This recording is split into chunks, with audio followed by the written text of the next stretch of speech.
Good evening, everybody. At this time, please silence your cell phone. Be advised these proceedings are being recorded for those physically present in the council chamber who desire to address the city council. During the meeting, please complete the request to speak form available at the front entrance of the council chambers and present it to the city clerk. Speakers physically present will be called upon at an appropriate time, and each person is allowed 3 minutes of speaking time. Tonight, very sad news, we're going to be closing in honor of Donald Bennett. He is the husband of Hanny Bennett. Hanny is on our historical society and plus a volunteer for his CLP. So our prayers go out to Hanny, wonderful lady, and I know she was taking care of her husband, but, our prayers go out to her, and we'll be closing in Donald's honor. Okay. And then we also have another special guest here, Miss Teen California, and she's going to be doing our Pledge of Allegiance. So at this time, Madam City Clerk, because we have roll call. Oh, I'm sorry, call to order. I'm convening a regular council meeting Tuesday, June 23rd at 6 p.m. The invocation will be given by Pastor John at Emmanuel Baptist Temple in Riverside. Pastor, if you want to come up to the podium here. And then after that, you're going to be doing the pledge, okay? Everybody, please stand.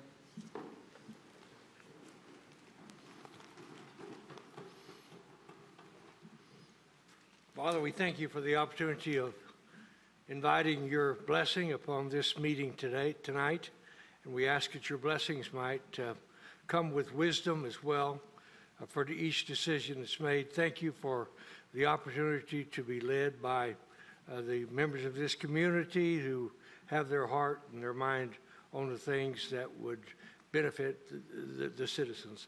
I pray your blessing and your wisdom would be granted on each decision that's made. I pray thank you for the safety of this day. I ask that safety might continue throughout this meeting and throughout this day. Thank you for your goodness, your grace, for your mercy that you've shown to each one of us today. We ask your continued blessings throughout this week and throughout our lives. In Jesus' name we ask it. Amen. Thank you.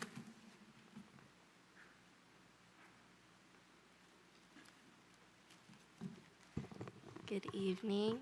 Please remove all hats. Put your right hand over your heart. Ready, begin.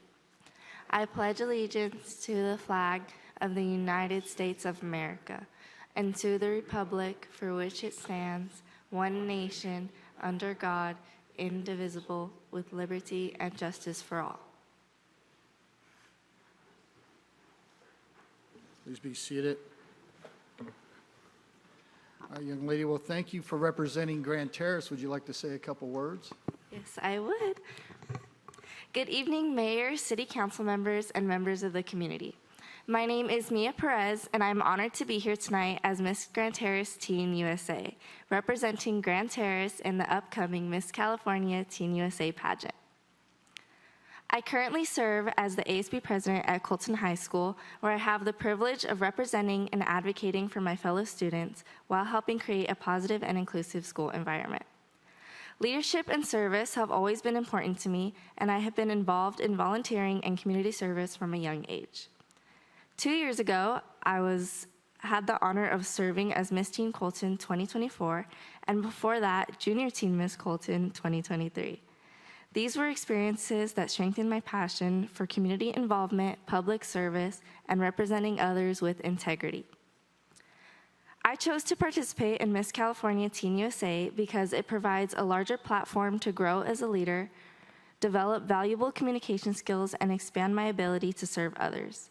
This program encourages confidence, community involvement, and personal growth while giving young women like myself the opportunity to represent their communities and make a positive impact. Representing Grand Terrace on the state stage is an incredible opportunity. I hope to be a positive reflection of the values that make this city such a wonderful place. Through this experience, I hope to inspire other young women to pursue their goals, get involved with their community, and make a difference wherever they can.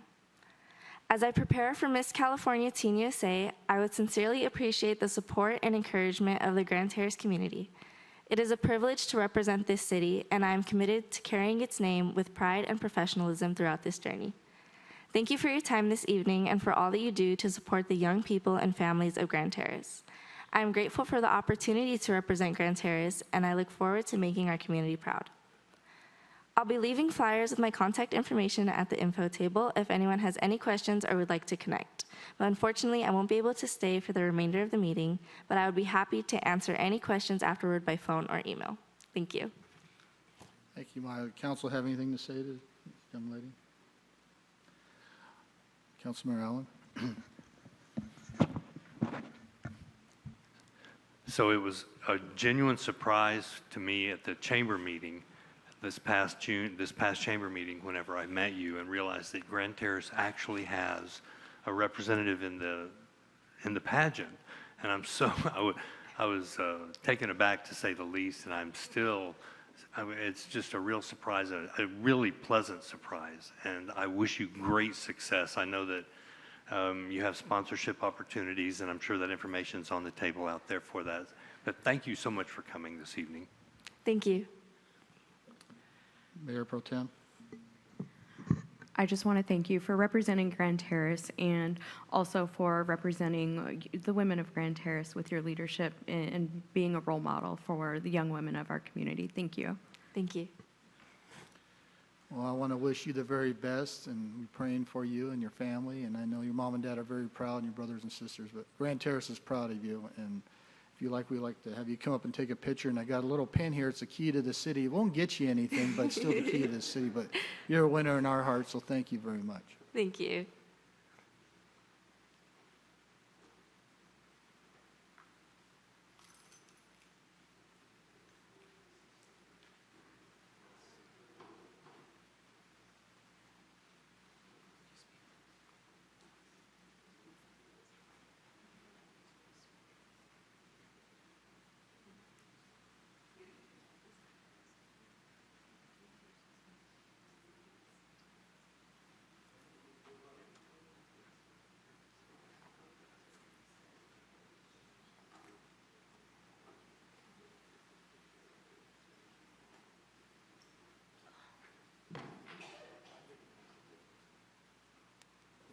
Thank you, Mom and Dad, for sharing her tonight, and good luck in practice.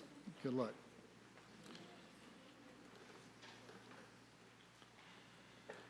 All right, now, Madam City Clerk, can we have roll call? Councilmember Brown, Here.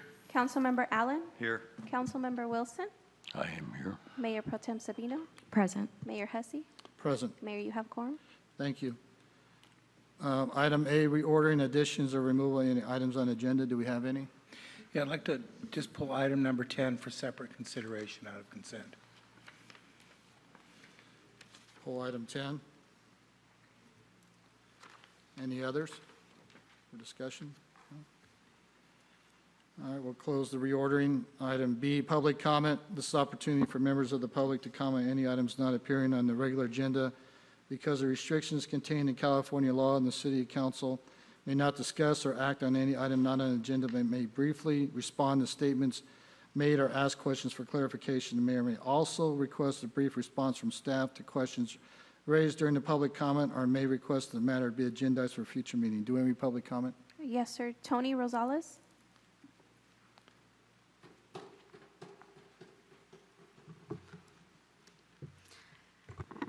Good evening, Council. Thank you so much for having me. Tony Rosales from the Office of Assemblywoman Leticia Castillo. I'm very happy to be here to present a legislative update and an event invitation to the Council and the community. Summer recess will begin for both the Assembly and the Senate on July 2nd. After that, the Assembly member will be in district, and while she is in district, she will be hosting her second annual backpack giveaway. This backpack giveaway will be taking place on Saturday, July 25th, and I have flyers, at the Living Word Inland Empire right here in Grand Terrace. At this backpack giveaway, the Assemblywoman will be giving away backpacks, school supplies on a first-come, first-served basis. Children must be present, and there will also be barbers there to provide free haircuts for kids. This is the second annual backpack giveaway the Assemblywoman is having in the community, and she's very excited to provide this, especially in the summer before school starts. Additionally, the Assemblywoman has two bill updates. AB 1597, her notary bill, is headed to the governor's desk for a signature. AB 1382, this is the bill banning and prohibiting animal genetic modification. This is being heard in the Senate Appropriations Committee on Monday. We are hopeful it will pass and that it will pass from the Senate floor soon. The legislature also just passed their budget bill. June 15th was the constitutional deadline. This must be signed, vetoed, or line itemed by the governor. This would result in changes to the budget, and the budget includes higher taxes, higher health insurance premiums, and higher gas prices. We understand this is not good, and we understand this is very difficult to hear, but if you have any questions, the Assemblywoman's office is always open to explaining just a little bit more about what's going on. The budget trailer bills will also be passed in August. This will make changes to the budget as well. Those are all of my updates for today. And again, the Assemblywoman's office is always open for questions, concerns, if any council members, if any constituents have anything for the Assemblywoman. Thank you. Thank you. Next one, we have Virginia Fernandez.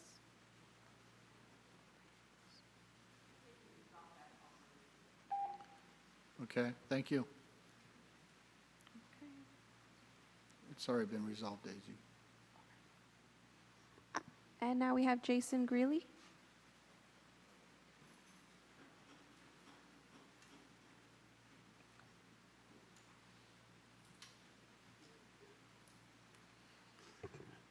Good evening. How are you guys doing? Jason Greeley, DeBerry Street, Grand Terrace, California, my hometown. Thank you for giving me your time today as I have reapplied for a position in the Historical and Cultural Activities Committee of our great town of Grand Terrace. I will enjoy being on this committee, and I've been instrumental in helping it to preserve and put forward the history and heritage of our town. And in doing that, I just wanted to say thank you for giving me the chance to be involved with that and help out with our our new book that's coming out. So we're pushing forward with that, and I'm just blessed to be a part of it. That's pretty much all I have today, and thank you guys for giving me your time. Thank you, Jason. Yep. No other comments. Okay, we'll go ahead and close public comment and special presentation. Item C, Grand Terrace Storm Drain Master Plan, presented by Tom Ryan with Q3 Consultant.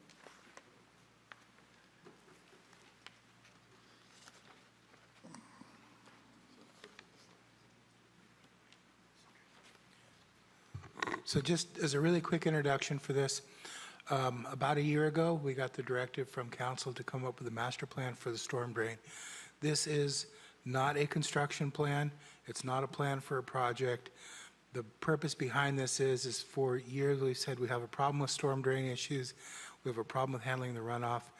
And we really didn't know what the scope of that problem was. And we didn't know what was involved to fix it, how much it cost. So when we go looking for grants to have people help us or to scope what's going on, there was no way to do this. So this is our opportunity to get an idea of what the scope of the problem is, get an idea of what needs to be done, potentially the cost involved in this, and then to go forward. There's no action or decision necessary on this, so this is a receive and file. And with that, thank you, Tom. You can go ahead. Hey, Conrad. Just flip through the screens with this. Okay. Council members, Mayor, thank you for listening to me today. Like Conrad mentioned, we were hired to take a look at the overall drainage infrastructure of the city and to come up with proposed improvements for the city. And we wanted to tie it in some current projects that are currently going on in the city as well. Let me make sure I got this thing right. There we go. So this is going to be a brief study. We're going to leave, if you have any technical questions, we can have those at the end. Just want to give a quick kind of agenda to what we're talking about. Basically, the goals of the study that you have. We're going to discuss a little bit your existing drainage infrastructure, current projects going on, which is really the nexus of this whole study, I believe. Formulation of what we did, how we designed the proposed future systems, those systems in particular, and we prioritized how they should be implemented. So as you know, there's a gateway, the big gateway project that's occurring adjacent to the freeway. Now, as part of that project, the developer has agreed to design some regional infrastructure and drainage as part of their project, but only a portion of that regional. The project that we're doing here, the master plan, is to extend those improvements and utilize those improvements that are being done by Lewis. So as part of this study, we also collected all the data in the city, the known flooded locations. We identified you have some very large constraints in the city, which makes it difficult to just implement anything you want to do here. Hey, Tom, real quick, can you pick the mic up a little bit so it's closer, speak up a little bit? Is that better? That's better. Thank Okay. We'll formulate how we designed it, the proposed improvements, and again, the prioritization. So one of the things that's a little bit different is we used an advanced modeling system. So modeling means hydrology, hydraulics. So basically, the amount of rainfall that falls on your city and how it flows off. We don't use the traditional standard old school methods. From the past, everybody's starting to go over to what's called a 1D, 2D model, which is what we used here. This is also what was used on the Gateway project. The benefits of that, it's a more realistic. It's a lot of cost savings using the old traditional models. You get these major pipe sizes that are never going to be built because they're too expensive. So one of the reasons we used, this is the city just upstream from phase 1. So if you look over there where you see those on the other side of La Candina, this is really what the city looks like under a 100-year flood scenario. So the purpose of the advanced model is it allows the rainfall to run over a 3D grid. So you can actually really see where the rain goes. We implement the storm drains, how to pick it up. And we really can see some of the issues that are here, and we'll go over that real quick. One of the benefits of this is what's called, we can see in this, on Pico Street, under certain big storm drain conditions, the flow actually jumps out of the street and travels northwest. So this is different than what you would see in a traditional model, but this was imperative to understand how to fix the problem here. So those two red circles are kind of showing you places where you see those, the blue represents depth of flow on a 100-year storm event and how it kind of jumps. It doesn't stay and go down the street from right to left. It goes, actually, you start to see it flow through the houses. And we actually had the city give us exact locations where there's been known flooding, and they matched our models quite nicely. So talking about the conflicts, so there's two major conflicts in the city, one of them being that the county owns a lot of your major storm drain. So anything that we do to touch it, if we add a catch basin that drains into one of these county facilities, we're responsible, or the city is responsible, for upsizing the entire storm drain. Each one of these storm drains are undersized with respect to a large storm event. They're sized adequately for a moderate storm event. So if we were to add any inlets to these, we had to be careful. Then the city basically owns the entire storm drain. So we had to come up with ideas and solutions without impacting the county storm drains. The other thing, hard to see here, but there's some yellow lines. You're probably familiar with the Riverside Canal and the Gage Canal. So they run north to south and they bisect your city. So as you can imagine, these are underground systems, especially the Gage Canal. They go under the streets, they go under the residential areas or between the residential areas. So to take a storm drain from the east of that and carry it west, you're going to have to go through, over, or under the Gage Canal, which is very expensive. So we had to be cognizant of that and make sure we understood that we couldn't make any proposed improvements that run through that. So those are two big criterias that we had to deal with here. So the Gateway project, this is a project that's currently is being constructed, or actually under final design right now. But as part of that, what they did is they actually designed a 100-year storm drain system that takes the city flows through their property and discharges into a large detention basin. There were restrictions on this as well, one of them being that we had to look at a county design for this, which made it much bigger than it really needed to be because their criteria is very stringent. So the good news is they paid for Pico and Van Buren, a big storm drain that extends up to Michigan Street for one, and one of them is at the end of the Pico cul-de-sac before you get to the high school. But those are very expensive systems that they agreed to and they were conditioned to construct as part of that project. So as part of this project, we were looking at extending those even further. So this just kind of shows you the hatched area there. You see on the left with that green basin, all the blue lines are considered part of their project or what we consider phase one in this report. So phase one is, there's 2 phases of improvements for the Gateway project. So the blue lines you see there, those are already under this final design and construction, or I should say final design right now, will be part of construction and paid for by the developer. The red lines you see there are the extension, which are part of this master plan. So here's the phase 2 improvements. Like you can see the one on the bottom, the red line that goes along Pico. So we're extending that line up, we're adding catch basins, basically on the Pico Street up to the Gage Canal right of way. Up on the Van Buren side, you can kind of see the blue lines kind of end at Michigan Street, and we extended them up further to capture the flows. Currently, all this, as you know, all the flows come into the street, and it's mostly surface flows that take the flows down, and you have very high curbs. So what we were trying to do is we're trying to capture that flow before it gets too deep and creates what we call a hazard in the street from fast, deep flows. Here's some of the other improvements. We didn't just focus on what's tributary or what's upstream from the Gateway project. We wanted to look at some of the other known flooded locations. So in the report, we give recommendations for the Grand Terrace Road crossing. Mount Vernon north of Barton, there's a local flooded area that's actually tributary, or it's actually part of the county facility. So, and this is a particular instance where we couldn't increase the inlet because it would make a deficient county system even more deficient. So we recommended something in the report for that. It's more of a local improvement. Same with the Gage Canal at Pico Street. There's known flooding in some of the residential areas on the backyard side, so we actually looked at the site and we have some proposed improvements there. Vivienda Avenue, we looked at that site as well, and coordinating with the city engineering staff, we came up with a recommendation for that as well.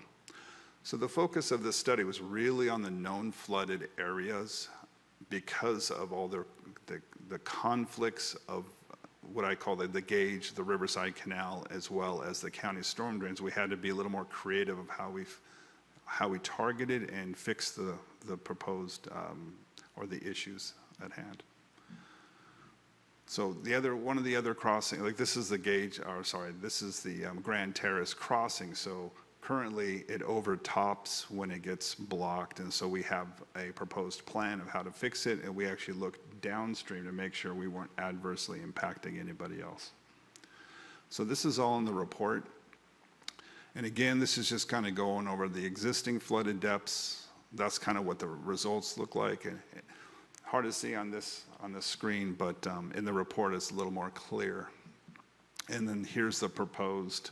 So once the proposed, so if you look at if I go back and forth and you see the blue versus the blue here, the blue disappears along Pico, DeBerry, and Van Buren, especially when you get down towards the flows really get deep, which is towards the freeway. So you can kind of see, and there's some areas that are still relatively deep, but we want to make sure that the flows are not within the house footprint, the dwelling footprints. And we also focus on what's feasible. In a master plan, your focus is regional. You're not looking at every pond and every little puddle that occurs in the city. The hope is that you can eventually someday tie into those. But the restrictions here with the Gage Canal easement made it a little bit more difficult. But the focus here is to really tackle the big issues on a regional level. The report also goes through recommended costs, and so we kind of have unit prices. We identify a 58% contingency, so that's a pretty high contingency, but we want to try to capture as much as we could. Actual costs may come in cheaper depending on when the construction is. But in the bottom there, you'll see the total project cost estimate. You'll see we have about $11 million for all the proposed improvements. And that's not bad for a city master plan. And I think the big benefit was the Gateway project. Their costs are probably up towards $30 million for the construction costs they're going to incur as part of that project. So I think there's a big benefit to the city to have that,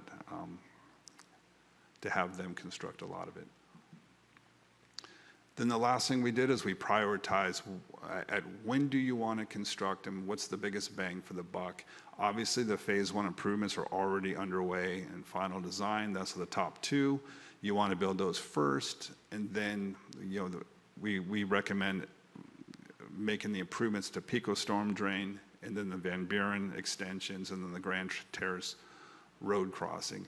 The other items are more maintenance related. So we identified, and minor project related. So we didn't add them as far as cost in this master plan. So that was a very quick introduction. I told I had 10 minutes, so I want to keep it to 10 minutes. But if you have any detailed questions, I welcome them now. Thank you, sir. Questions? Councilman Wilson. Just a couple of questions, or maybe even some statements. My understanding is, and you can verify this, your cost estimate is only for the items that you are contemplating in your proposed drainage system, which is based on your 10-foot grid system, which is not accepted by the county of San Bernardino, by the way, which is our point of connection in each instance.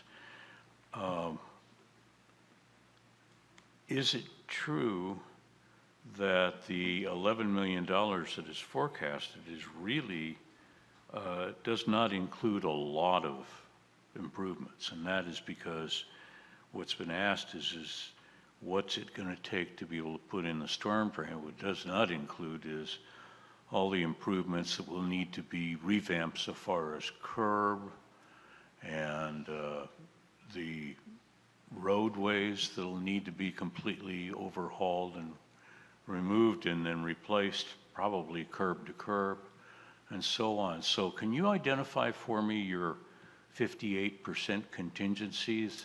I agree with you, it's a very high contingency, what I'd ordinarily place on grading, but what does it include? Because that doesn't tell me much.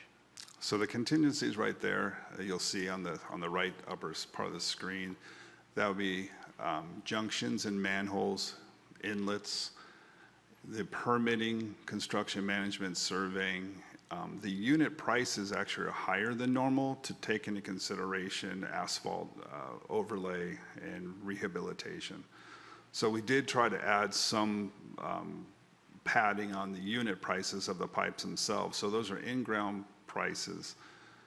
So if you look at straight, like for example, if you look at a straight 18-inch pipe, here we're showing a pretty hefty number where it's probably not quite, maybe 60% of that would be the typical price for it. So we did pad, and we typically do that in master plans because we understand it's not final design level, it's just a level of what we give as an approximate guess for funding purposes for the city. For discussion purposes. Yes. So the next step would be a final design. The reason why I ask is because my understanding is that this product is really intended for us to be able to garner some funding. Correct. And for right now, it can't be a design item because we need to solve the county connection situation and the reality of what actually happens when something is connected to the county and whether or not they're, unilaterally going to reject the methodology. And I saw 2 places in your report, at least 2 places that talked about how at this juncture the county doesn't accept the criteria. And I think it's nifty that we are studying it based on some reduced values. But does that do us any good when you take this data, add it to the previous data, and then somebody goes in and contracts to actually create working drawings that need to eventually be reviewed by the County of San Bernardino or through their, compared to their standards? Seems to me we got kind of a broil and brew here. Can you explain to me how that Sure. has fit in the past? Because I remember you guys from a project in Borrego Springs. Borrego Springs. Yes. I don't remember that, but there's quite a few of us. Going back to the county, so as long as you don't touch a county facility, you don't have to use their criteria. It's up to the city to use whatever they want. If you have to go to the county, I mean, that's when you touch, that's why we stayed away from the Barton storm drain. We stayed away from the Van Buren storm drain, or not, as Barton and DeBerry storm drains are the two that, in the High Grove. Yeah, I saw in your DeBerry study, it said that you were going to basically double up the drain in that particular road to be able to take care of the sizing that needs to be. Yeah, we created a parallel system. Parallel system, right, Yeah, so we're not exactly. touching, we're keeping the existing system the way it is, allowing it to drain to the High Grove storm drain. And that's the way that we can keep, we don't have to use the county standards. Now, one thing that has to be clear is the county utilizes very traditional methodologies. Cities can use whatever methodologies they want, and there's a lot more advanced softwares out there and methodologies out there that many cities are using. The county doesn't use it because they don't have the capabilities to review it. Yes. So right now they're starting to use two-dimensional models when it comes to surface flow in a program called HEC-RAS 2D. I've actually helped train their staff to do that. They don't use the 1D, 2D, which is one of these items here, because they simply don't know how to review it. And for a county, they want to be conservative as much as they can. So their criteria is, for example, they want your 100, like if you were to build a new development tributary to the Barton storm drain, they'll require you to mitigate all the way down to the 25-year existing flow rate for the 100-year ultimate condition. And that's how conservative they are, because they have a deficient storm drain. Because their storm drains are so deficient, we didn't want to touch them. The reason why that basin, so we helped identify and size that basin, and so we decided to use the county methodology just to size it. And the reason we did that is because the developer is discharging into SCE's property, not the county. Now, I was a little nervous about that, so I said, let's do the whole basin at county size, and then we'll size all your storm drains using the city approved software, the XP SWIM software. So that way we're protecting ourselves with the regional detention basin sizing, but we're still utilizing the more advanced software. Now, the purpose, I think, that this whole thing started probably 8-9 years ago was another study came out in Grand Terrace where they sized the pipes for PICO, and I think they were 9 feet in diameter. They were huge, and they were so expensive that it killed the project. The city didn't want to build it. That was the Webb study? Correct. Yeah. So that's when they brought in who can do this more advanced studies. And it's not, don't think of it as a minimizing. It's more looking at a more accurate prediction of what the sizes could be. And then it can allow the cities and the engineers to make their own factors of safety rather than oversizing something based on, a plug flow situation, which is kind of what the county uses. So cities don't have to use county criteria. Some of them do, just because they don't have the expertise to review the calculations. But it's up to the city to use what they want, and we were requested to use the XP Storm software. So that's why we didn't touch any of the county storm drains. We probably didn't have to, but we decided to size the basin using county, which made it quite a bit bigger than it needed to be. I think. Well, you're saying that we don't touch it, but actually you do, because you connect to their system. Isn't that correct? No, we don't connect to any of the county storm drains. Where does the water go from the retention basin, at least according to the plan that I'm looking at? Yes, Once it hits a retention basin, it sits for a little bit, maybe some of it burns off, and then the water or overflow goes from there to something. So there's a section of the High Grove storm drain that's operated and owned by SCE, and so that's where we discharged it. So we picked 2 points of, let me see, I think I actually have it. So there's points of comparison. You see those white boxes down on that screen in the middle by the basin? Our goal was to take a look at what the existing drainage is. The one on the top right there, it's called On your point. clicker, there's a red button that should be there's a a laser? laser. Oh, thanks. Oh, there we go. So right here, this is what we call point of concentration or point of comparison, number one. So our goal was to take a look at the existing flow rates for the county method and compare it to what the channel discharges there in the ultimate condition. And then we also did it using the advanced storm drain models. And in both, our goal was in both conditions to make it less than existing conditions. Okay, so it's either, it's the historic, but it's dumbed down so that it's not aggravating the circumstance. Yes. Okay.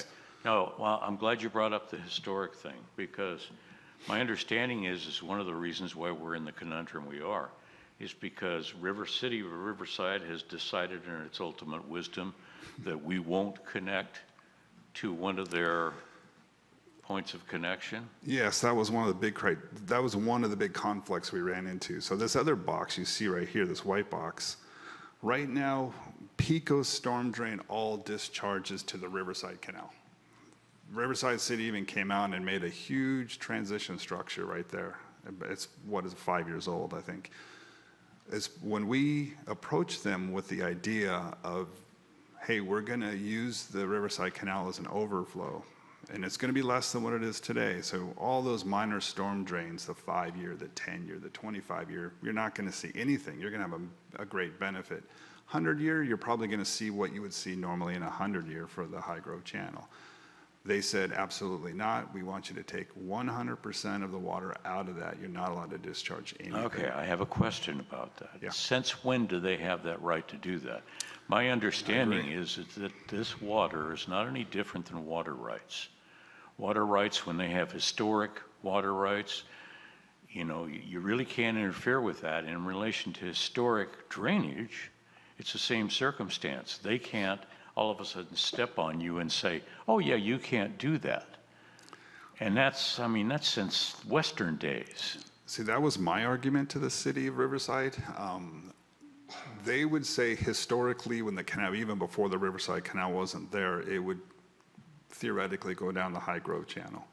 So when the Riverside Canal was put in 100 years ago or whatever it was, that diverted the existing flow path. And so their argument was they wanted to bring it back. And so it was a big discussion. We had 2 or 3 meetings with at the then time city engineer, Lewis, myself, because we really wanted to use that because it really benefited the size of the basin and the PECO storm drain itself. So yeah, that was a fight I was kind of told to be quiet, because they were negotiating, but that was my input. It was the same as yours, by the way, that it should be used. But I just did what I was told from. Oh, okay. No, I understand. And let me just say this.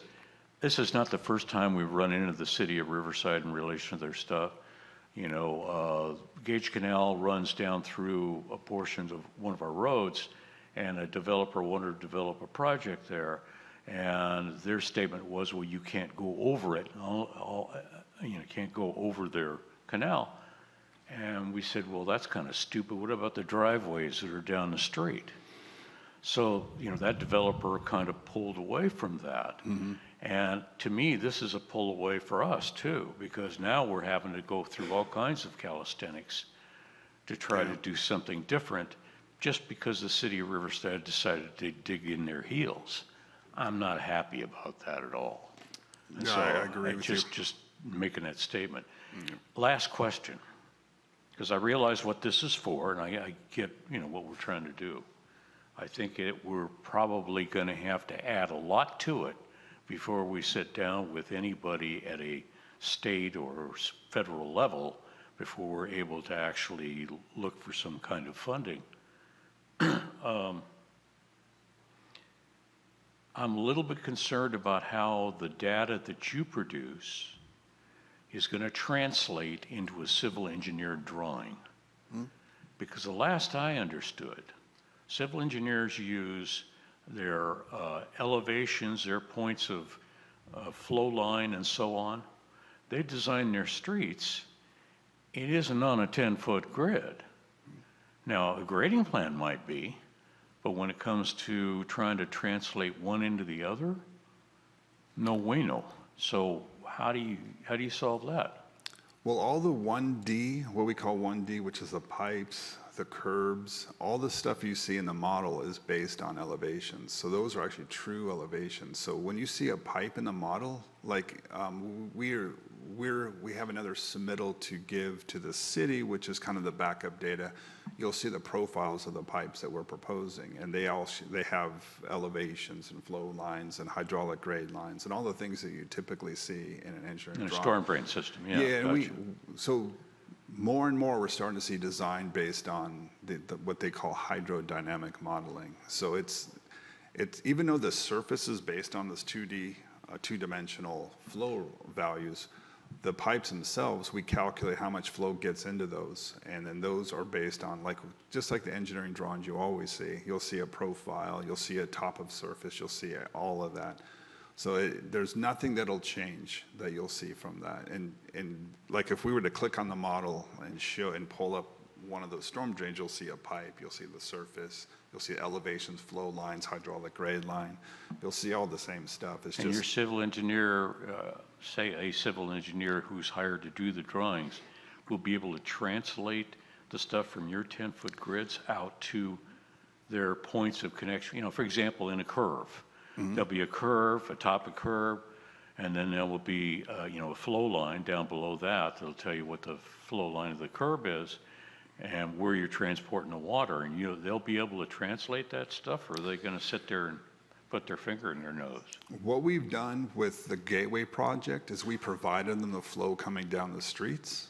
And then what they did is they designed the catch basins using the uniform width of the street. So Okay. it's a pretty simple project. So the flows in the pipes they come directly from our models. Okay. The surface though, that we give you the surface flow coming down the corridor of the street, and then let's say it's 100 cubic feet per second.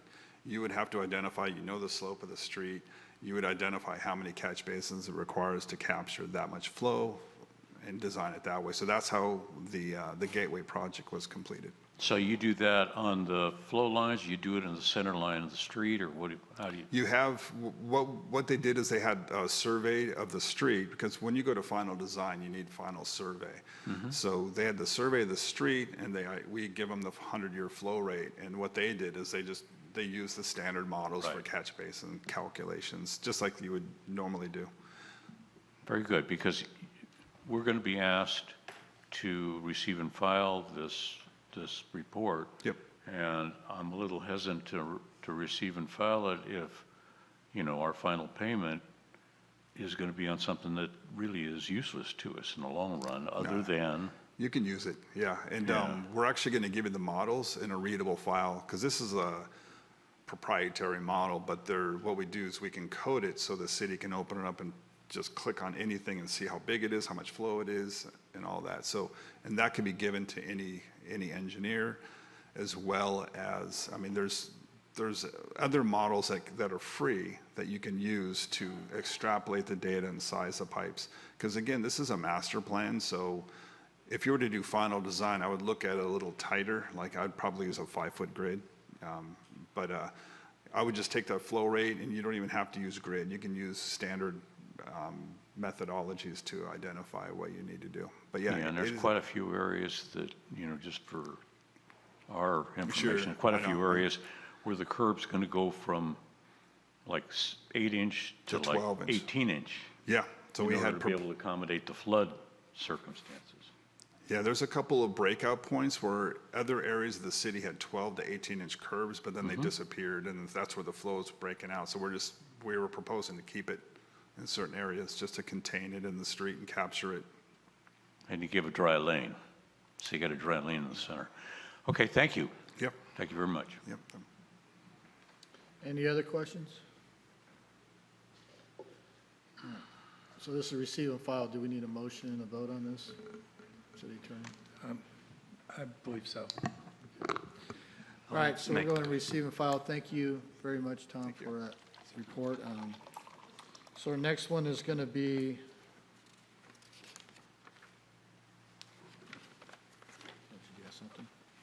consent calendar. The following consent calendar items are expected to be routine and non-controversial to be acted upon City Council any one time without discussion. Any council member, staff member, or citizen may request removal of the item on the consent calendar for discussion. And I know we're removing item 10 for discussion, and I got to recluse myself from 6 and 8. But do we have any public comment on the consent calendar? Yes, sir. Jason Greeley.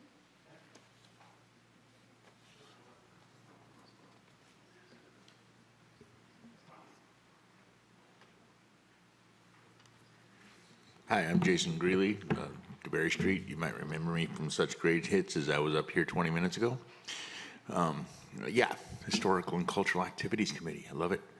And I'm just glad to be a part of it. And I love using my energy there, and I love being a part of the history of Grand Terrace and helping to preserve, protect, and promote that, as well as cultural activities. I'd like to see some more cultural activities. I know we did our birthday this last year, and we've done the art show, and Petta's art show is always fun for me. That's a special place in my heart. And, you know, as being an artist, a local artist, and helping the high school and the school to be a part of that and bring out some of the best artists we've had around. So thank you, and I'm here if you have any questions, answers, and or anything else. Nope, okay. Well, thanks again. We'll see you guys soon. You're doing a great job. Thank you, Jason. And, you know, like I said, thank you, everybody on the Historical Committee doing the hard job there. You know, it's really great having you guys step up and do that, so appreciate it. So do we have any other public comment? No, sir. I just have a quick announcement for the meeting minutes of June 9, 2026. There was an update to those meeting minutes. I wanted to include Councilmember Wilson's comments on items 8 and 9. You guys have copies of that document for review. Okay, thank you. So, like I said, I'm reclusing myself from items 6 and 8. 6, approve check number 83548 to myself in amount of $419.20 from the April 2026 check register, and item 8, approval check 83643 to myself in the amount of $419.20 for the May 2026 check register. So, anybody like to make a motion on all the items except for 10? I'll move the consent calendar items except item 10. Second. We have a motion second, recluse from 6 and 8. Please vote. Motion passes unanimously. Thank you. Conrad, you had something on 10? Oh, number 10, I would think we have a conflict or a potential conflict with two of our members. So if there is, please raise your hand and we recuse. The project falls within 1,000 feet of my home, so I'm going to recuse myself because of a conflict. Do we have another one? It's Observation Drive.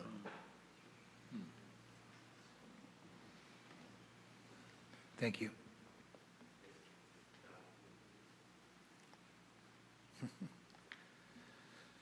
Okay, so the project's for what, resurfacing observation, correct? Yeah, this is a grant for us to do pavement resurfacing work. Right now, it is tagged for observation. However, as we're looking at our 5-year CIP, for acceptance purposes, we're putting it on that location. But we'll probably end up with a spot that needs it a little bit more, as Okay. there are much worse streets than observation in the city. But this is just the approval so that we can accept this grant and apply it for asphalt surfacing. Okay. So I'll make a motion for item 10 for approval. Second. Mayor Pro Tem, second. Please vote. Motion passes. Thank you. Come on back.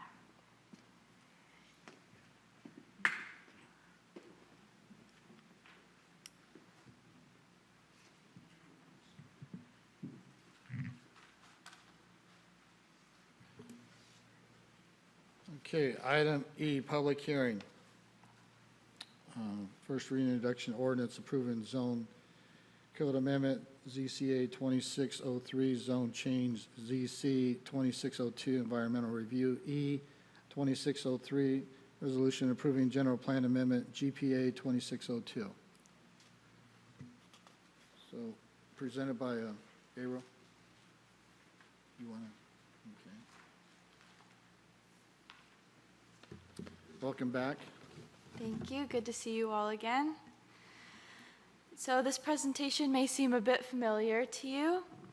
We are the consultants working on the rezoning to implement the recently adopted housing element. I am Hannah Kreitman, and I am the project manager from Michael Baker International, and with me today is Dan Weary.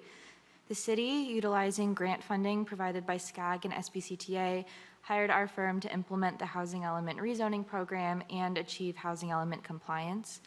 On May 26th, the council voted to bring this item back for the next city council hearing. As we already presented on the rezoning a few times, I'm just going to give you a quick overview of the project thus far and next steps. This discussion will include a brief background and timeline of the project, a visual of the included sites, the consequences of non-compliance with state law, and the next steps. The sixth cycle housing element was adopted in March of last year. HCD sent a letter of conditional compliance in May of last year. The compliance is conditional upon adoption of the rezoning included in Program 1 of the housing element. Program 1 includes rezoning 97 acres at a residential density of 20 to 40 units per acre. A special joint Planning Commission and City Council session was hosted in January to discuss and solicit feedback on the new zoning standards. And additionally, on February 5th, a community study session was held to discuss and solicit feedback on the new standards. HCD has issued several notice of violation letters and emails regarding the non-compliant housing element. On December 17th, the city and our team met with HCD, or the state, to discuss the timeline to completion of the rezonings and compliance. HCD indicated that non-action towards compliance by the end of April 2026 is likely to result in consequences. The Planning Commission recommended adoption of the rezone on April 2nd, 2026. After the City Council did not recommend adoption of the rezone in the meeting on May 12th, HCD requested an additional meeting with city staff in which they indicated they will be moving forward with the consequences of non-compliance. I will discuss these consequences on a later slide. On May 26th, the City Council unanimously voted to bring the rezoning back for discussion. This is a map of the 97 acres of proposed rezone sites. Every site noted will be rezoned to a density of 20 to 40 units per acre. There are approximately 8 new zoning districts that will be included in the rezone. I want to emphasize that neither the city nor the property owner is obligated to construct housing on these sites. Whether and to what extent housing is developed on each site is completely still up to the property owner. It is not projected that every parcel included in the rezone will develop at the maximum density.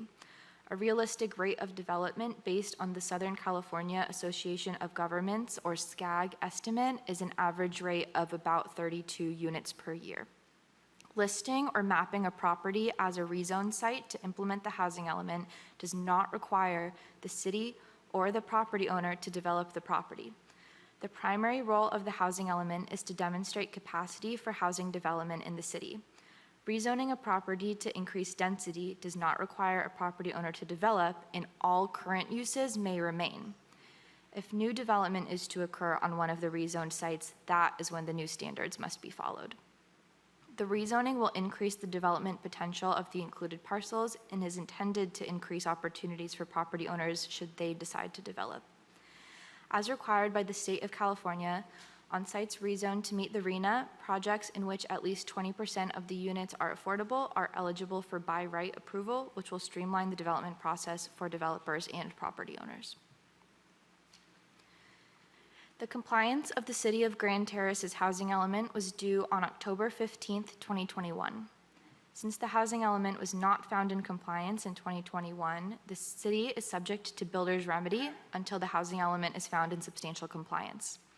This means proposed affordable housing projects where 20% of units are lower income or 100% of units are moderate income or emergency shelters are not subject to the city's zoning code or general plan land use designations.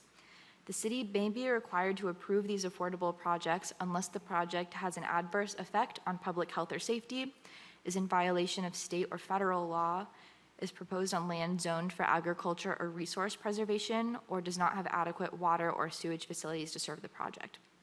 Because of builder's remedy, currently a developer could come to the city and build a project at unlimited density, unlimited height, no restrictions on setback, and the city would not be able to deny this project so long as the minimum affordability requirements were met. Adopting a rezone removes the threat of builder's remedy and allows the city to limit what new housing developments will look like. The city is also vulnerable to litigation, loss of local permitting authority, and loss of state or federal funding. On June 2nd, 2026, HCD notified city staff that the California Office of the Attorney General, due to the initial denial of the proposed rezones, is bringing a lawsuit against the city for violations of state housing element law. Thus far, there have not been any jurisdictions that have successfully won a court case against the state regarding the sixth-cycle housing element requirements. HCD also wrote in a notice of violation letter to the City of Grand Terrace that the government code establishes a minimum fine of $10,000 per month up to $100,000 per month if a jurisdiction remains non-compliant. A court can multiply these penalties by a factor of 6. Other potential ramifications could include the loss of local land use authority to a court-appointed agent. In addition to the monthly fine from HCD, financial ramifications of noncompliance of the city's housing element may include a requirement to repay the grant to SCAG that was used to pay for this rezoning effort. As a reminder, the cost of this rezoning effort did not come at any cost to the city.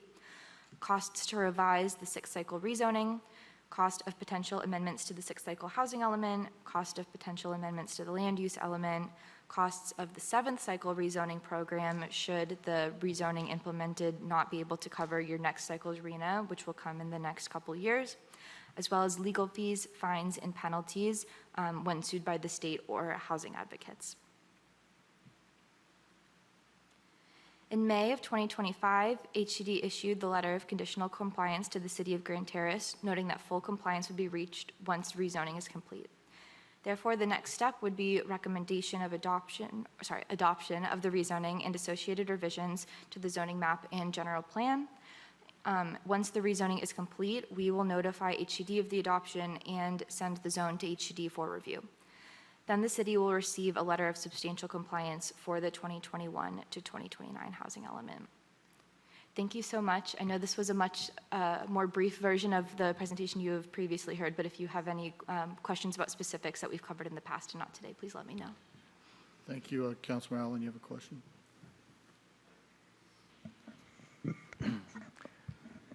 Thanks for that quick little update report there, but I do have a question about something you said. I'd like for you to go over it again, maybe clarify it. You made a statement that I think you said on June 2, HCD notified the AG, Attorney General's office, or can you just restate that again, please, that portion? Yeah, absolutely. So upon hearing that the rezoning was not adopted in the previous council meeting, HCD reached out to city staff and asked to have a meeting with staff. Our team was included. HCD indicated that the state and specifically the Attorney General, since specifically Grand Terrace, but several jurisdictions in California are significantly late on their housing element compliance, the state's goal is to have all jurisdictions reach compliance by the end of 2026. Based on that goal, they're starting to move forward with more severe consequences of noncompliance, and they indicated that a lawsuit against the city of Grand Terrace will be filed likely within this month. Does it matter what the after the outcome of this vote, will that change that? That would absolutely change that. We did let them know that, that this meeting was occurring. They said that they wouldn't be able to stop the Attorney General's office's timeline and process about whether that would be filed or not, but should the rezoning be adopted tonight, the city would be able to be found in compliance and that lawsuit would no longer be in place. Thank you. Any other questions? Okay, we'll go ahead and close our questions and any public comment? Yes, sir. Thank you. Oh, Nidel Rafferty.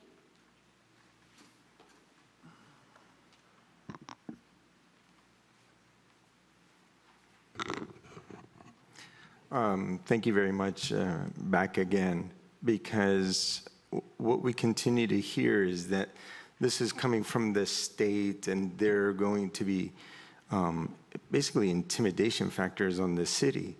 What we avoid to look at all the time, again, is if Michigan Street doesn't even have curbs for the past 20, 30 years, how are we going to add more homes? Yes, we don't have to do it immediately, but once the homes start to come into place, the actual infrastructure cannot sustain it. So we have to decide as a city, really, as a group, that the state's trying to push onto the city these kind of situations is going to cause us more harm. Again, I work at the hospital, Arrowhead Regional Medical Center. We already are having significant problems with patient volume. When you add more volume in a condensed area, how does EMS, how does the firefighters get to these locations when the infrastructure is not working? It continued to amaze me as we hear this, meeting after meeting, these propositions that we're being forced to do this when it is negatively going to impact our society. I've been here for decades. My children have been in all of the soccer, all of the events around here. We already have problems just getting parking and doing that. What happens when we add these together? I strictly and honestly just wish more and more of our citizens can come up to let the board truly know this is going to negatively impact us. And thank you very much. Thank you, sir.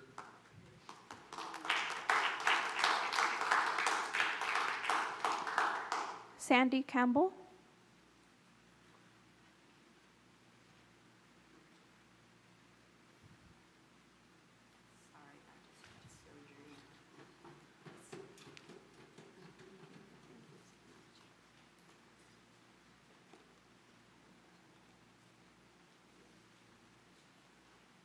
I'm Sandy Campbell, and I live on Grand Terrace Road, and the rumor I've heard is that that's one of the places that, I don't know whose bright idea it was, but anyway, that we would put 100 apartment units over where the church is vacating.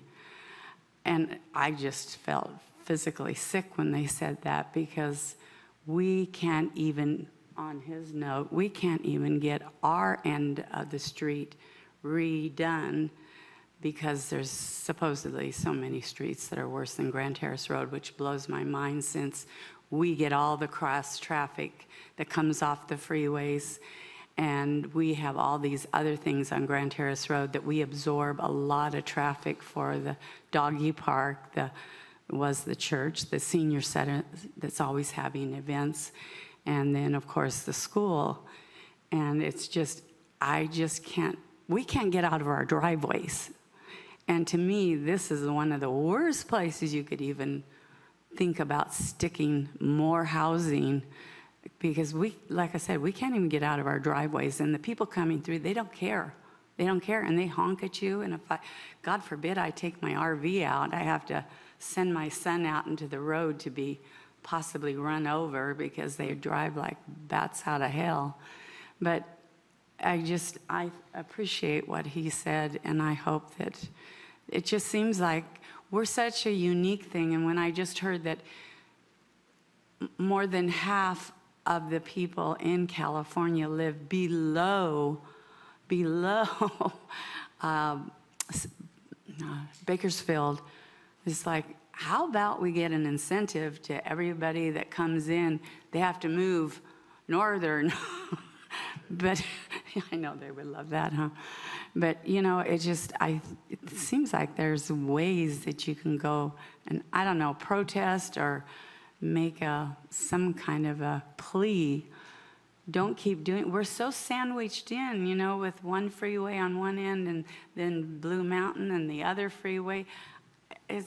We need more space to expand it, and we're just doing away of thinking about our kids and not being around more ways to be able to play. Oh, whoops, I gotta go. So, thank you.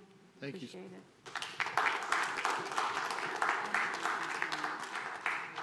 Angela Rothschild.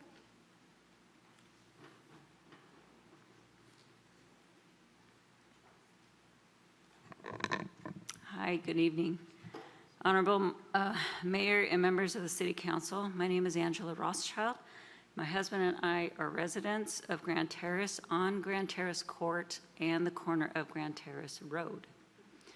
I am requesting that the City Council vote no on General Plan Amendment 26-01, Zoning Code Amendment 26-02, and Zone Change 26-01.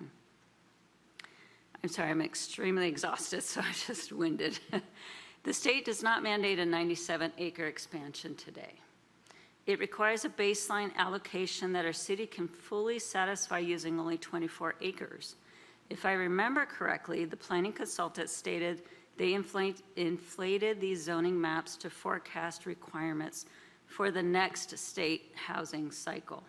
Was that for them, for you, or for us? We understand the city's desire to save administrative costs today by utilizing consultants to plan for 2 housing cycles simultaneously, assuming the state allows this to be applied to the next period. However, committing to a 97-acre rezoning right now violates a core rule of efficient management. It is the waste of overproduction. We are creating a massive, unnecessary inventory of rezoned land long before the state even demands it. This overproduction isn't efficient. It's a costly, self-inflicted mistake. It's a quick fix at the residents' expense, permanently compromising our infrastructure based entirely on estimates. Did you know Redondo Beach and Piedmont cities are successful small cities that outsmarted their consultants? No offense. They did not allow planning consultants to prematurely bundle 2 housing cycles together at the expense of the community. Instead, they forced their staff to draw clean surgical maps that hit their target line perfectly, secured the state's signature, kept local control, and retained their community's trust. By rubber stamping an excessive proposal that far exceeds our current legal mandates under California Government Code Section 65584.09, it appears the Planning Commission does not have this community's best interest in mind. The infrastructure risks are most evident in the planned R3-40 zoning along Grand Terrace Court. This tight 2-lane road absolutely cannot handle 40 units per acre. It sits directly across from the school and senior center. Vote no tonight. Be our voice. Stand up for the people who elected you. Stand tall and proud when you direct staff to bring back a downsized compliant 24-acre alternative. Thank you. Thank you.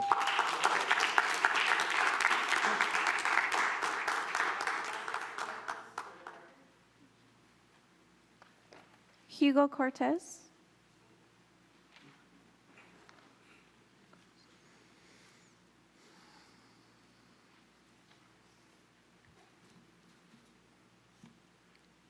Good evening, Mayor and Council members. My name is Hugo Cortez. I live directly next to the proposed 22755 Vista Grande Way. I understand the city is facing pressure to meet California's housing requirements, but I don't think this might be the right location. Our neighborhood is made up of large single-family lots, and placing higher density residential development directly next to existing homes, it's a concern with privacy, traffic, parking, noise, and all that. I'm especially concerned because, yeah, it's right next to my house, and I do have teenage daughters. I don't want a 2-3-story building right next door looking at when we get into our pool. Also, I'm concerned about, the public safety of our area. Our area is near brush area. There we have the high overhead power lines, and we experience a lot of high winds in our area. So, we should learn from recent events in communities like Pasadena, Altadena, and be careful, consider evacuation, access, emergency response, and public safety before increasing densities in areas like ours. These concerns are not only mine, but many of our neighbors that are here today. So they share the same concerns. So I respectfully ask the council to protect our neighborhood by denying this rezoning and requiring significant protections for existing homeowners. Thank you. Victor Valencia.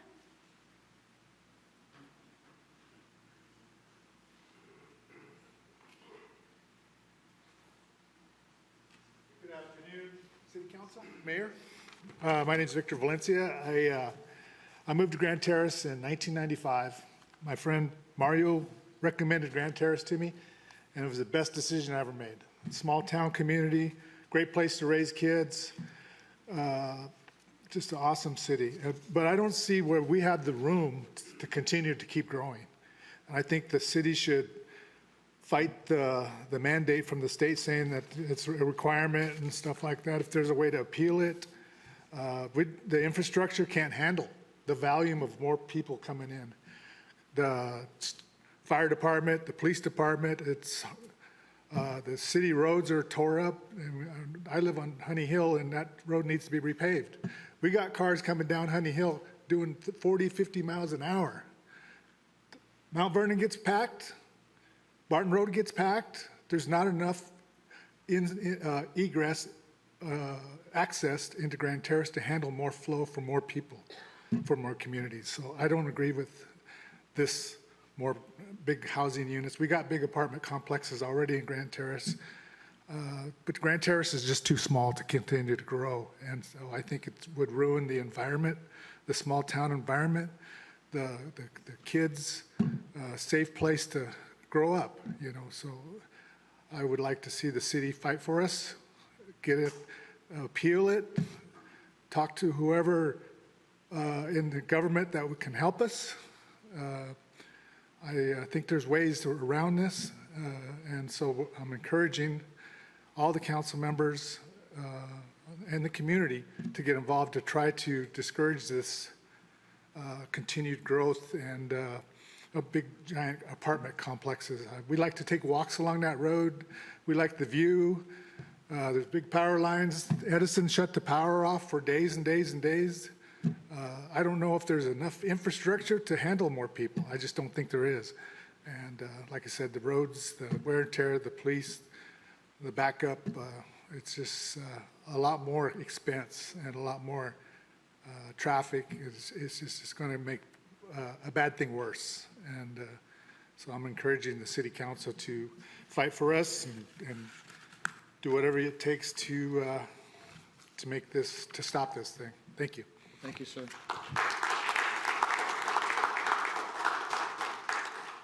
Juan Delgado.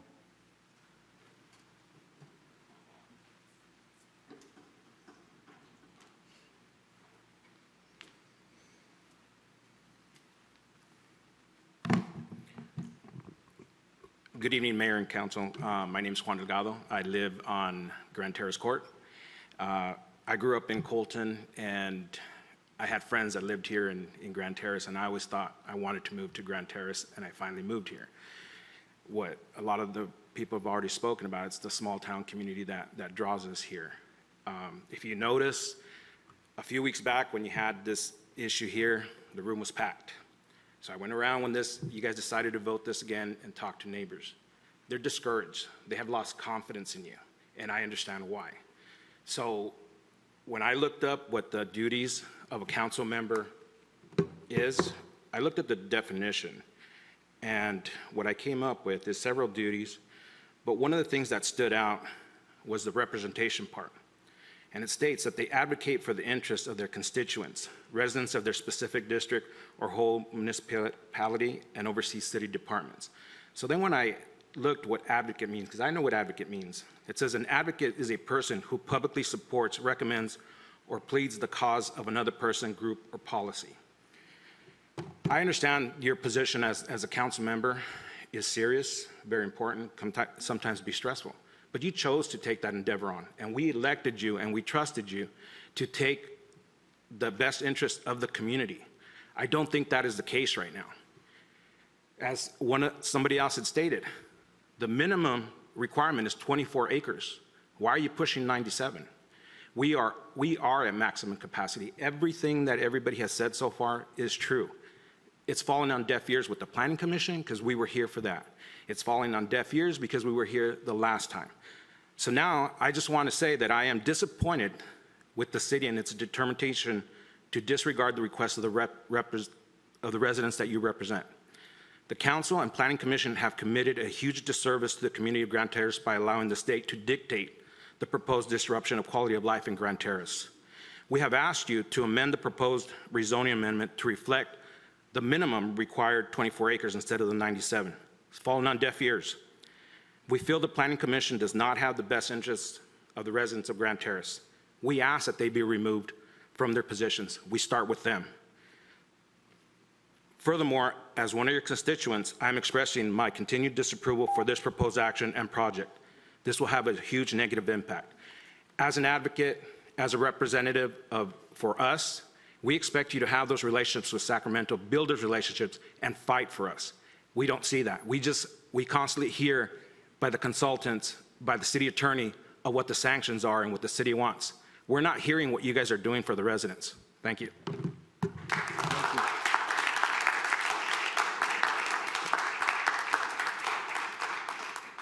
Mario Gomez.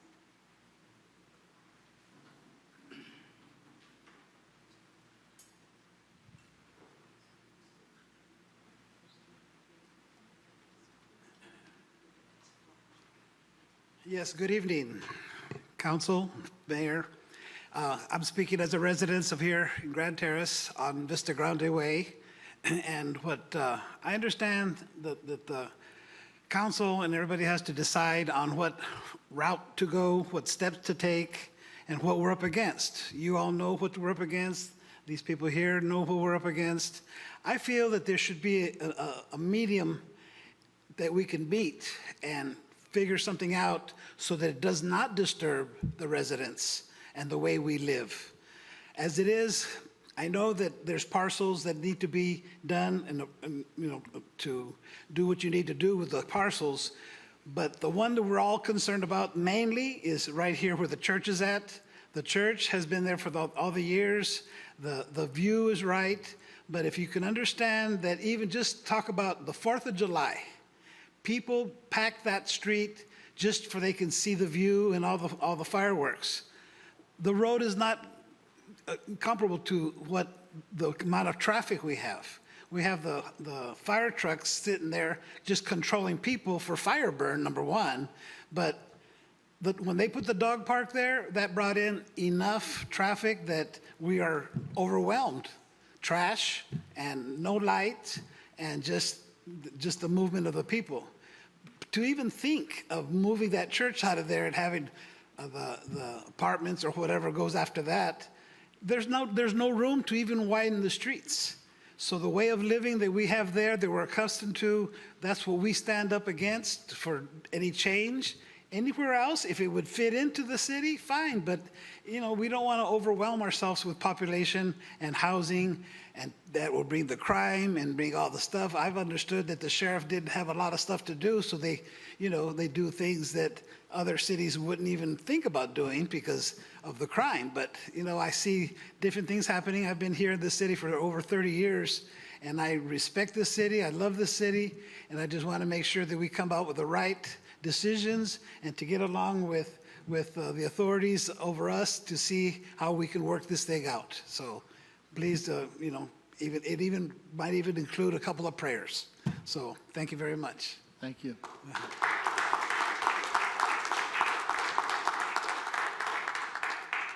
Johan Gallo.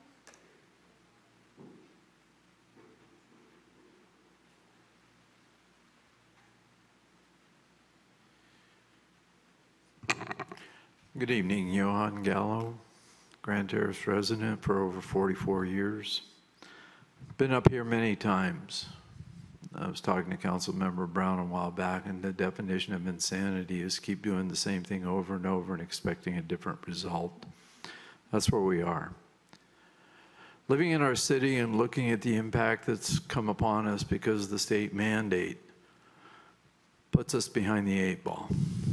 At the last budget meeting, there was a review that we took $230-some thousand out of the reserves to pay our bills, in a sense. Now we're looking at Huntington Beach, other cities that have spent $4 million to fight the state and lose it. This city was almost bankrupt at one point.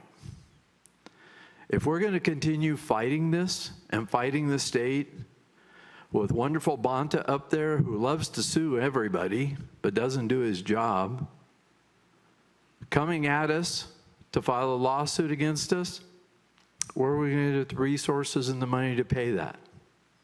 That's the question before you. We look at the infrastructure. We don't like all the traffic. The last study I heard, we were at 12,500 cars through our city a day. Now they're projecting within the next 3 years, it'll be over 16,000 cars a day through our city. Our roads are getting torn up. That's not our residents' fault. That's the pass-through because of the freeways. My concern for our city, and for all of you sitting there, because I talk to you often about this, we need the resources for the fire department, for the sheriff's department. We don't have the revenue to pay that.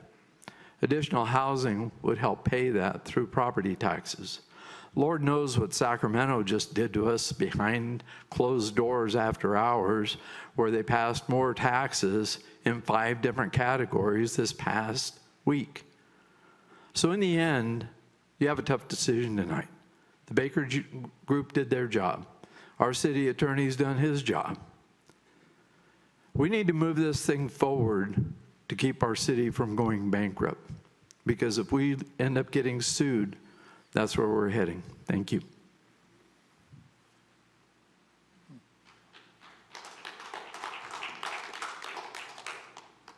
Mayor, I also received an email comment by resident Patrick Bungard.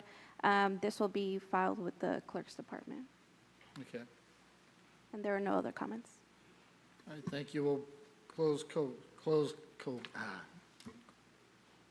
the comments. We'll bring it back for discussion and question. But I have one question. Can you answer the question? I know you answered before. 24 acres, and we're doing 97 versus 24 acres. Can you explain why? There's a few reasons for exceeding the minimum RENA requirement for the 6th cycle. One of them being that the 6th cycle housing element compliance was due in 2021. The housing element is on an 8-year cycle, meaning that the 7th cycle RENA is going to be due by 2029. The housing element is typically an 18-month to 2-year process to develop, which means we would recommend starting preparing for your 7th cycle housing element 7th cycle RENA next year, which is coming up pretty quickly. So one of the reasons for exceeding the minimum RENA requirement for the 6th cycle is to prepare for your 7th cycle, so you don't have to spend the time and money to go through the rezoning process again in the next year or two. Another reason is because This specific rezoning effort, thanks to some proactive action from your city staff, was fully funded via a grant put together by SCAG and SBCTA. So we were able to prepare this rezoning at no cost to the city, and that's not something that can be guaranteed for the next cycle. So by covering the potential RHNA for your 7th cycle as well now, while that funding is being covered by a grant, it does save the city some money in the long term. Also, the city was looking at some potential cost savings from the recently passed SB 131, which says that rezoning to implement the schedule of actions in an approved housing element no longer requires a full EIR. So there was some cost savings by including 97 acres as a program within the housing element. And then also, like I said, to prepare for the 7th cycle, the San Bernardino County RHNAs for the 7th cycle haven't been released yet, but we're starting to see the RHNA numbers be released for some of the cities in Northern California, and we're already seeing some cities with 200, 250% increases between the 6th and 7th cycle. So we just wanted the city of Grand Terrace to be prepared for what could be likely coming in the next year or two. Yeah, because I'm on SCAG, and we just talked about the number's going to be doubled over the million. And so that answers that question. And just to quell a rumor, when Pastor Mark was here for the church on the hill, he said that church is not going anywhere and they're not putting apartments up there. And he was here on the last meeting. So I know rumors get started and everything else, but he said he's not selling that church. The church isn't going anywhere. They're not putting 140 apartments. So that was a rumor. So if the city adopts this, we have control of the infrastructure to do what they have to maintain. So if they maintain it, they built homes on Michigan and stuff, that infrastructure's got to be redone, right, Conrad? Yes, as part of their projects, the infrastructure, not just in front of the project, but impacts downline and downstream from them, would also need to be improved. So if it requires an increase in sewer capacity, street, storm drain, anything for whatever impacts they have from throughout their path through the city, it has to be done as part of the project. They can't just come in, put in houses and not put in the infrastructure. So if we don't approve this, then they could do what they want? If this is not approved right now, there is the potential for a builder's remedy. We have 2 of those projects that we received now, and we have 2 other projects that will probably be coming in the next couple of weeks. We will lose control over mitigating any impacts on a builder's remedy project. Therefore, they will come in and we will not be able to force any improvements to the infrastructure. Okay. Now, one other thing I want to talk about. So in Sacramento, which we go up there and talk and we advocate for the city, just like we advocated for the power outage, we're fortunate enough to have Assemblywoman Castile helping us and Senator Ochoa Boak. But we're dealing with all Sacramentos. And most of the time, special interest groups back these people in Sacramento, unions, other places. So we're fighting the same people that special interest groups, even in the city, back. So, we do advocate. We advocate hard for this city. So when, it's not, we're advocating, we're missing family time and everything else. So we're not just laying down and not advocating for the city. We go to Sacramento. We're on the phone with Sacramento. Like I said, we are blessed with 2 representatives. One's up for a re-election, and I hope to God she wins. Leticia Castile, because she has been a strong advocate for us. But we are limited on what we have there. And like I said, we go up there, and it's fighting. Sometimes it's like talking to paint dry. Okay, so so I just want to make sure there's no rumors on the church. The church is not closing. Why we're having 97 acres versus 24 acres, and I know that the timing's going to double on those housing elements already predicting. We are the voice. We do fight Sacramento. If we don't approve this, the state will still come in and do what they want.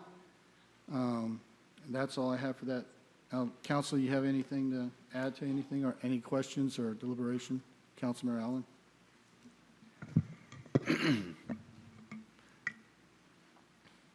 I'm very glad, Mayor, that you emphasized so strongly that the Grandview Baptist Church is not for sale or going anywhere, and there's nothing being built there near it. And I'd like to ask if the maps that we have, most of these people that are sitting out here that have gotten up on the podium are from an area that is not part of, they live in an area that's not part of the rezoning. It's just within the 1,000 feet notification area. Is that correct? I believe that's correct. All of But the we're- sites shown in yellow are part of the rezoning. A notification was sent out to property surrounding those areas. Yeah, yeah. See, and so you can see Grand Terrace Road way up there in the north, Vista Grande Way above Brentwood, and I just want the folks up there to understand that nothing up there is being that where you live is being rezoned. You're being told about it because you live within an area within 1,000 feet of an area that will be rezoned. And so you're not really being impacted. And also, one thing I just want everyone to understand, I personally have dealt with SCE on that land, on the use of that land that's underneath those power lines, and nothing's going under those power lines. I tried to get just an overflow parking lot for the school, and SCE said not no, but hell no. Don't come asking again, And so I just want you to know you're safe there from having anybody build on that land underneath those power lines, because they wouldn't even let us put a gravel lot in them there for overflow parking. So I don't think you really have any concerns. Like I said, the state says if something's happening on a certain parcel, you have to notify everyone within a certain area, and that's how you got those letters. But I want you to please understand that you're up there in the north, way up in the north, there's the one lot that you see, and that's right there underneath the power lines. And so, yeah. So I don't want you to stress so much, you folks that live up there. You're here tonight, and thank you for coming out, and thank you for voicing your concerns to us, and I hope that you got some resolution. Another thing I wanted to add real quick, I learned this also. Another reason that there's 97 acres instead of 24, I believe, is some of the land some of the parcels that were supposed to be converted in the fifth cycle and fourth cycles did not get converted, and now we're making up that got rolled over into, and while they weren't very much, those added to it also. Yeah, carryover of RENA sites does carry over between cycles, so it's actually the same case between the 6th and 7th cycle as well, where if your rezoning capacity isn't complete, this capacity will be carried over and added to your requirement for the 7th cycle in a couple of years. Yeah, so. Scott just let me know we notified 1,500 feet from the rezone sites. Well, there you go, 1,500. Practically the whole city got a letter then. All right. Well, thank you very much. And yeah. Okay. Any other comments? Councilman Wilson? Folks in the audience and all those that are watching this, we don't like it any more than you do. It's like a mammoth sitting on your head and then pooping on it. We don't like the idea of anybody telling us what's going to belong in our neighborhoods.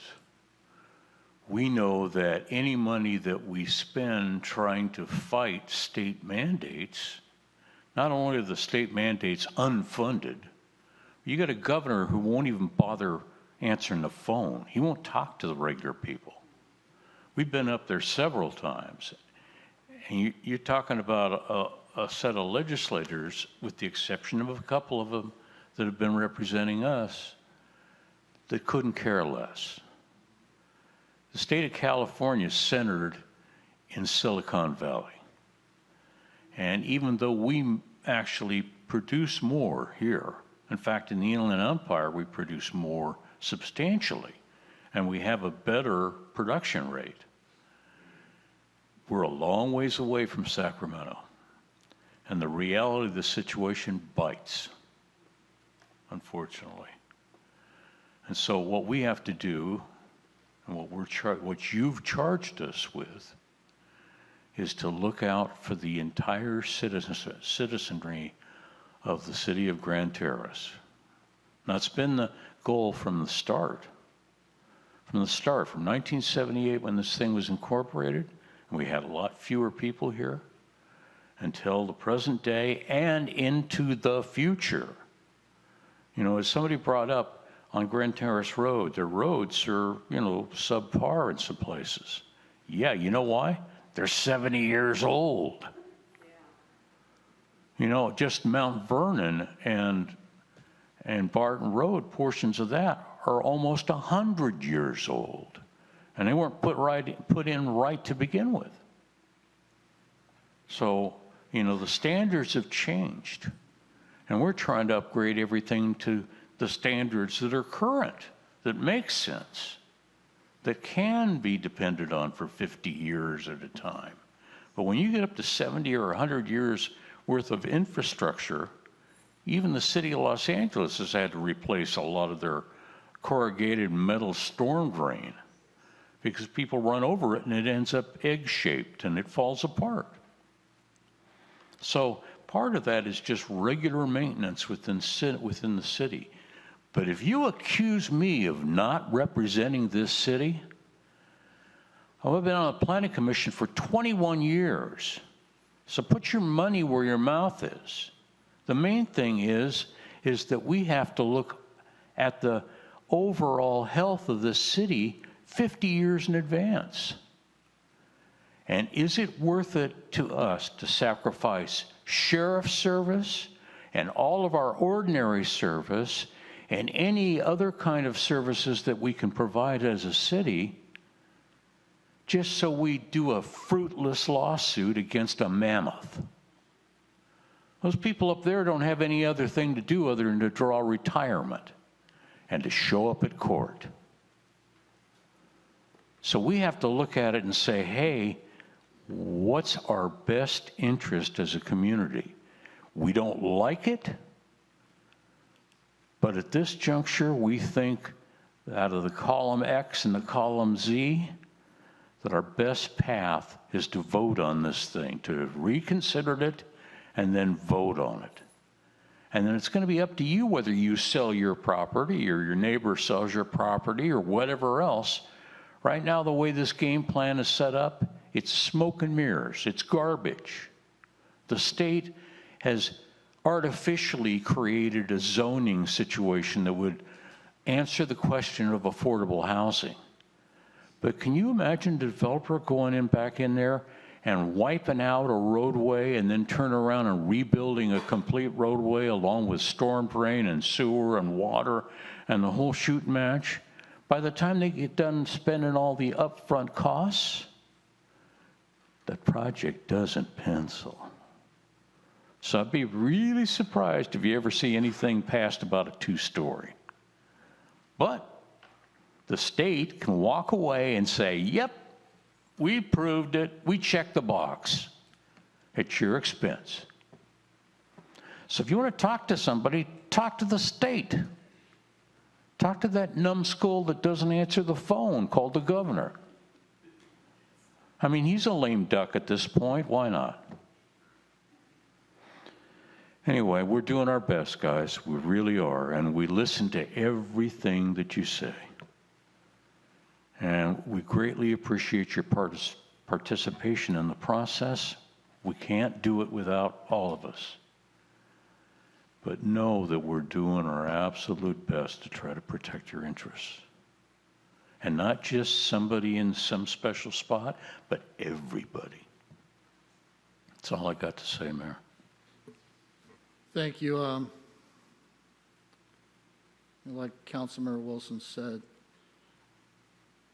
yeah, it's a tough spot, but, you know, we had to look out for the best of Grand Terrace, and you heard about the fines, and Huntington Beach is getting sued left and right, and they're just throwing their money away. We'd rather put the money into our roads or anything else and still have control of our housing. And I don't know one thing to give you a peace of mind. You really think the state's going to come in and do that, then you're going to think that that bullet train's going to be built too, because it's not. This is just, like Councilman Wilson said, check the boxes, pie in the sky. If the state really wanted to have controllable housing, affordable housing, they would cut out some of the red tape. Grand Terrace is still a beautiful place to live, but please don't lose sleep over this. Like Councilman Allen just pointed out, that spot on Vista Grande is the church. Pastor Mark reemphasized the last meeting that the church is not going anywhere. And we're going to be praying for them too. So it will cost a lot. So with that, I'm going to make a motion to approve the item as read. I need a second. So I'll second it. I have a motion and a second. Does the council have anything else to say? Motion second. City Attorney, please read. Thank you, Mayor. The motion is an ordinance of the City Council of the City of Grand Terrace, California, approving zoning code amendment ZCA 2603, zone change ZC 26-02, and environmental review E2604, amending the city zoning map and Title 18 zoning of the Grand Terrace Municipal Code to establish the R340 high-density multiple-family residential district, to allow residential development at a density of 20 to 40 dwelling units per acre, and to rezone approximately 97.1 acres of property located throughout the city to the R340 designation, consistent with Housing Element Program Number 1 of the city's 2021 to 2029 housing element. Thank you. Please vote.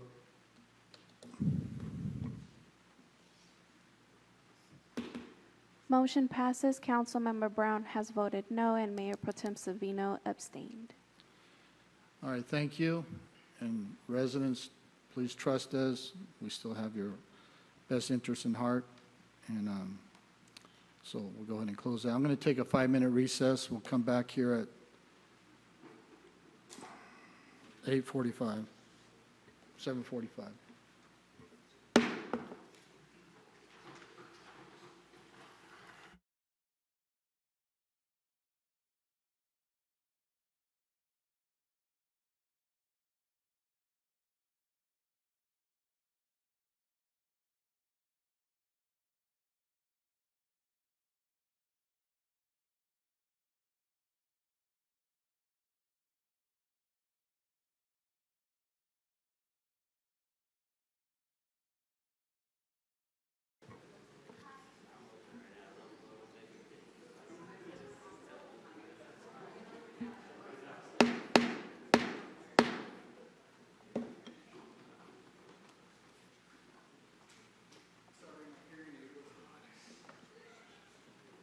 Mine, I got brand new glasses too, so I can see everybody. All right, we're going to go and reconvene at 7:50. I know this will be fast. Unfinished business, none. New business, none. Future agenda items. At this time, the City Council may propose items discussed for any future agenda item. Do we have any proposals for future agenda items? No? City Council communication. Councilman Brown? Nothing to report. Okay, Councilman Allen? Thanks, Mayor. On the 10th of June, I attended the Grand Terrace Chamber of Commerce, and and it was a great meeting. That's where we met the Miss Grand Terrace, and I was so glad that she showed up there, and that whoever invited her, thank you. It was a great meeting. And the Chamber has been a very, very beneficial become a very beneficial part of our community. And I just want everybody out there that's listening right now to know about it. They meet the second Wednesday morning of the month at 8 a.m. And it's a great organization to be a part of, especially if you're interested in business and economic success of Grand Terrace. And then later that same day, I attended my assignment, the San Bernardino County Homeless Partnership Central Valley Regional Steering Committee meeting, the monthly meeting. And at that meeting, we received a presentation from the San Bernardino County Continuum of Care on the Regional Action Plan on Homelessness from their contractor partners called Homebase, and they gave us an update on the regional plan, and we reviewed the existing data they had and reviewed the surveys from the focus groups and listened to what they were going to do to continue on with their action plan on homelessness for San Bernardino County. And that's the only two items that I have for you, Mayor. Thank you. Thank you, Councilman Allen. Councilmember Wilson? Thank you, Mayor. I'd like to report that that I've been kind of the de facto representative from the City Council to help out with the Historical Society, and we've been here at the city for three consecutive Fridays and have managed to digitize 90% of the materials that have been left by the Historical Society. And so that material is then sequenced to become a portion of the book, the history book that we're trying to put together for Grand Terrace. And I think it's terrific that it's been digitized because, of course, it puts it in a format that makes it possible to preserve those records. We've also gone to outside sources so far as libraries and so on.